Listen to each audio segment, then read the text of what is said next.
प्रश्न बघा, circles with centres A B C touch each other externally. AB 3 centimeter, BC 3 centimeter, AC 4 centimeter. Then find the radius of each circle. A B C केंद्र असलेली तीन वर्तुळे एकमेकांना बाह्यस्पर्शी आहेत, तर प्रत्येकाचे आपल्याला काय करायचे, त्रिज्या काढायची. काय काढायचे? आता ह्यामध्ये बघा, मी इथं R1 आणि इथं पण R1 घेतलं, कारण इथं तुम्ही काय एखादं नाव वगैरे घेऊ शकता. इथून एवढा भाग मी घेतलेला आहे, फक्त अखंड घेतलेला नाही. मग इथं तुम्ही जर एखादं नाव घेतला, इथं टी घेतला, इथं काय घेतला, एम घेतला, आणि इथं काय घेतलं, काय घेता, इथं पी घ्या, पी घ्या. आता मला सांगा, इथं length M is equal to काय घेतलं, लेंथ एटी घेतलं आपण. लेंथ एटी किती सपोज केलं सांगा, R1 आहे ते. का सांगा R1 आहे ते? दोघं सेम का घेतले मी? परत इथं बघा, सीटी आणि सीपी, सीटी आणि काय CP.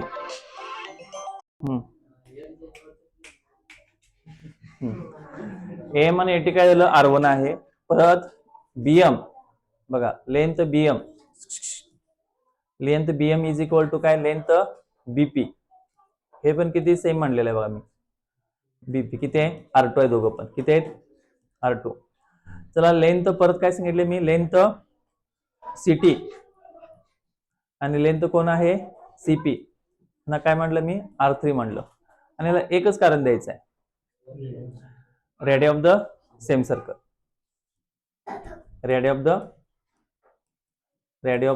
Circle, radius of the circle. त्रिज्या आले एकाच वर्तुळाच्या त्रिज्या. हे त्याचं कारण आहे बघा, एकाच वर्तुळाच्या त्रिज्या. झालं हे काल तुम्हाला एकालाच R1 R2 का रिपीट घेतलेलं आहे मी. तर यामध्ये पहिल्यांदा आपण काय चेक करायचं आहे की एबी किती आहे, एबी कुणाचं मिळून बनले, R1 प्लस R2 किती आहे, R1 प्लस R2 किती आहे. एबी ची लांबी किती दिली आपल्याकडे, 3 सेमी, तर 3 लिहून घ्या. परत लेंथ एसी कुणाचं मिळून बनले बघा, R1 प्लस R3 कुणाचं मिळून बनलंय, एसी. आता एसी किती लांबीचे, 4 आहे.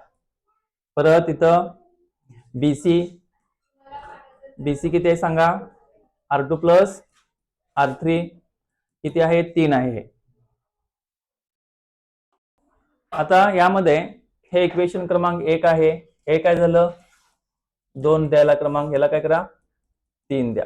आता हे तिघांची बेरीज करायची, ऍडिंग 1 2 and 3. तिघांची बेरीज करू, 1 2 व 3.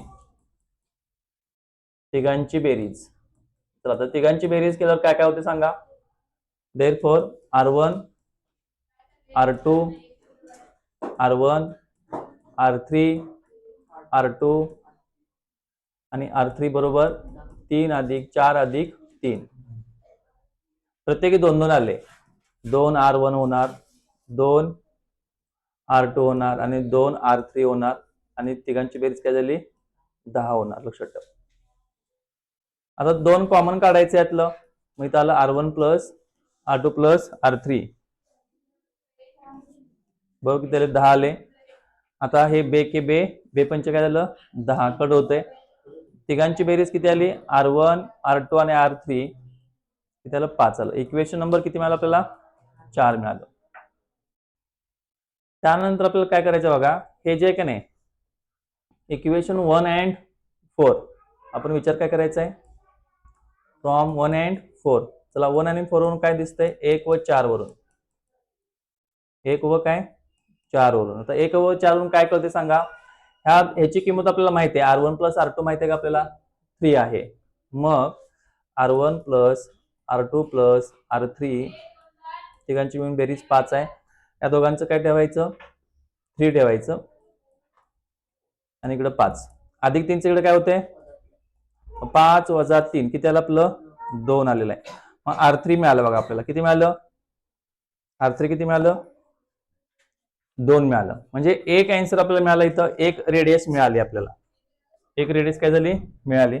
आता आपल्याला काय करायचंय दुसरे रेडियस मिळवायचे. R3 ची किंमत आपण कुठे ठेवूया आपण R3 ची किंमत आपण 3 मध्ये ठेवलं तर आपल्याला काय मिळते R2 मिळते. इथं घ्या put R3 is equal to 2 in equation कुठल्या मध्ये ठेवायचं 3 मध्ये ठेवा. मराठीमध्ये काय म्हणायचं R3 बरोबर 2 हे समीकरण 3 मध्ये ठेवा. समीकरण 3 उतरून घ्या. काय बघा R2 प्लस R3 किती आहे तिथं 2 ठेवा आणि R3 आपल्याला किती मिळाला सांगा मग आता.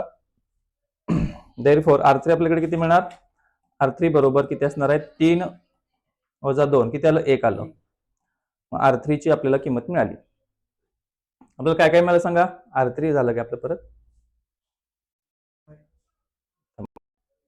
किंमत उलटी ठेवलेली बघा. R2 प्लस काय आहे R3 बरोबर 3 R3 ची किंमत 2 आहे इथं ठेवा आणि इकडं आपलं काय येणार R2 इज इक्वल टू काय येणार 1 येणार. किती आलं सांगा 1 आलं. आता परत ही आलेली किंमत कुठे ठेवणार जरा सांगा मला.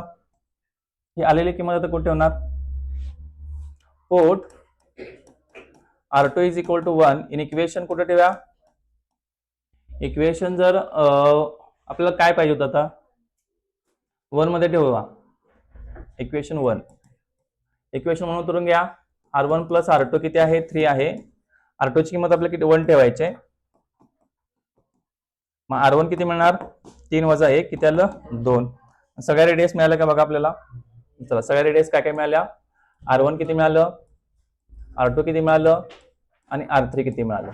R1 किती आपल्याकडे 2 आहे. R2 किती आहे 1 आहे आणि R3 किती आहे 2च आहे. कारण त्यामध्ये दोन गट सेमच आहेत ना इथं आपल्याकडे. कुठले गट सेम आहेत हे दोन सेमच आहेत त्यामुळे दोन व्हॅल्यू आपल्याला सारखे येणार आहेत R1 R2 आणि R3. चला लिहून घ्या ते.